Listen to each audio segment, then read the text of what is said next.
Hello friends, అందరికీ నమస్తే. Welcome to Shyamala stitching studio. ఈరోజు ఈ వీడియోలో ఇన్స్టాగ్రామ్లో బాగా ట్రెండింగ్ అవుతున్నటువంటి టెంపుల్ షేప్లో స్లీవ్స్ ఏ విధంగా స్టిచ్ చేయాలో చూద్దాం ఫ్రెండ్స్. ఈ వీడియోకి సంబంధించినటువంటి మెజర్మెంట్స్ అన్నీ కూడా వీడియోలో డిస్ప్లే చేయడం జరుగుతుంది. ఎవరికైనా డౌట్ ఉంటే చూడొచ్చండి. వీడియోలో చూపించినట్లు లైనింగ్ని, మెయిన్ ఫ్యాబ్రిక్ని ఈ విధంగా తీసుకున్న తర్వాత ఫ్యూజింగ్ కూడా తీసుకోవాలండి. ఈ ఫ్యూజింగ్ పైన టెంపుల్ షేప్ అనేది డ్రా చేసుకోవాలి. టెంపుల్ షేప్ డ్రా చేసుకుని వీడియోలో చూపించినట్లు ఖర్చులు అనేవి లోపలికి ఉండేటట్లు ఒకదానికొకటి రివర్స్ పెట్టుకుని ఆ డ్రా చేసిన టెంపుల్ షేప్ పైన పెట్టి ఐరన్ చేసుకుని ఆ టెంపుల్ షేప్ అయితే ఏ విధంగా ఉందో ఆ షేప్లో స్టిచ్ చేసుకోవాలండి. ఈ స్టిచ్ చేసుకునేటప్పుడు షేప్ అవుట్ కాకుండా కరెక్ట్గా స్టిచ్ అనేది వేసుకోవాలి. మా వీడియో కనుక ఫస్ట్ టైం ఎవరైనా ఫాలో అవుతున్నట్లయితే సబ్స్క్రైబ్ చేసుకోండి ఫ్రెండ్స్. మా వీడియో కనుక నచ్చితే లైక్ చేయండి, షేర్ చేయండి. సబ్స్క్రైబ్ చేయడం అయితే అస్సలు మర్చిపోవద్దండి. కామెంట్ కూడా చేయండి ఫ్రెండ్స్.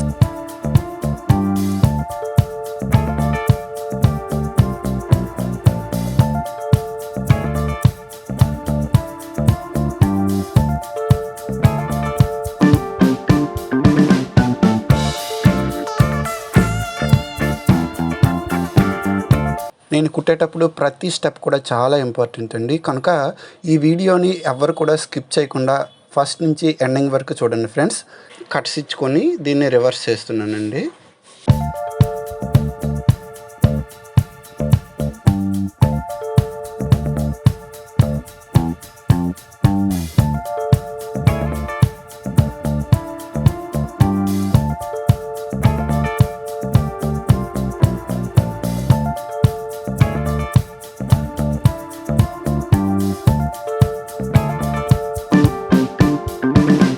ఈ విధంగా రివర్స్ చేసుకున్న తర్వాత చుట్టూ కూడా ఒక స్టిచ్ చేసుకోవాలండి.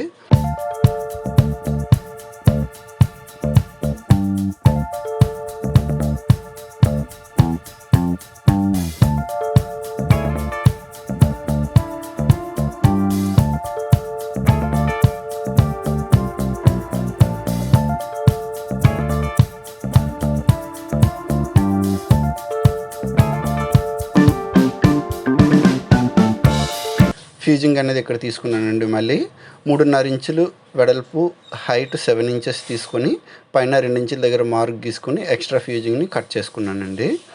ఈ విధంగా కట్ చేసుకున్న తర్వాత దీనికి సరిపడా ఫ్యాబ్రిక్ అనేది నేను ఇక్కడ తీసుకున్నాను. ఈ ఫ్యాబ్రిక్ని తీసుకుని వీడియోలో చూపించినట్లుగా ఈ ఫ్యాబ్రిక్ పైన ఫ్యూజింగ్ పెట్టి బార్డర్ పైకి రావడానికి కోసం దానికి సరిపడా బార్డర్ని ఈ విధంగా వీడియోలో చూపించినట్లు పెట్టి 3 వైపులు కూడా స్టిచ్ అనేది వేయటం జరిగిందండి. ఈ విధంగా 3 వైపులా స్టిచ్ చేసిన తర్వాత నేను ఇక్కడ ఎక్స్ట్రా క్లాత్ని కట్ చేసుకొని కట్స్ ఇచ్చుకొని దీన్ని రివర్స్ చేస్తున్నానండి.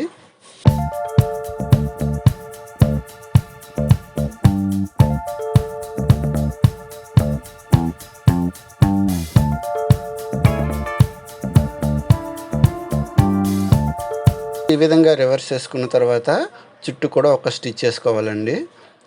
చుట్టూ ఒక స్టిచ్ చేసుకున్న తర్వాత ఆల్రెడీ మనం టెంపుల్ షేప్లో మనం ఈ స్లీవ్స్ అనేది కుట్టాం కదా, టెంపుల్ షేప్లో ఆల్రెడీ కుట్టాం కదా, ఆ డిజైన్ తెచ్చి దీనిపైన చుట్టూ ఒక స్టిచ్ అనేది వేసుకోవాలండి.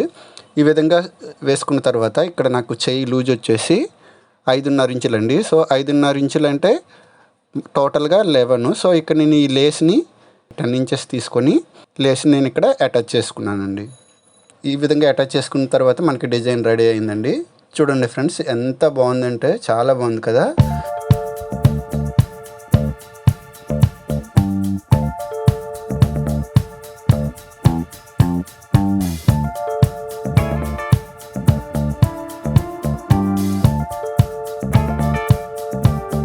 ఛానల్ని ఇప్పటివరకు ఎవరైతే సబ్స్క్రైబ్ చేసుకోలేదో తప్పకుండా సబ్స్క్రైబ్ చేసుకోండి ఫ్రెండ్స్. మా వీడియో కనుక నచ్చితే లైక్ చేయండి, షేర్ చేయండి. సబ్స్క్రైబ్ చేయడం అయితే అస్సలు మర్చిపోవద్దండి. కామెంట్ కూడా చేయండి ఫ్రెండ్స్. Thank you.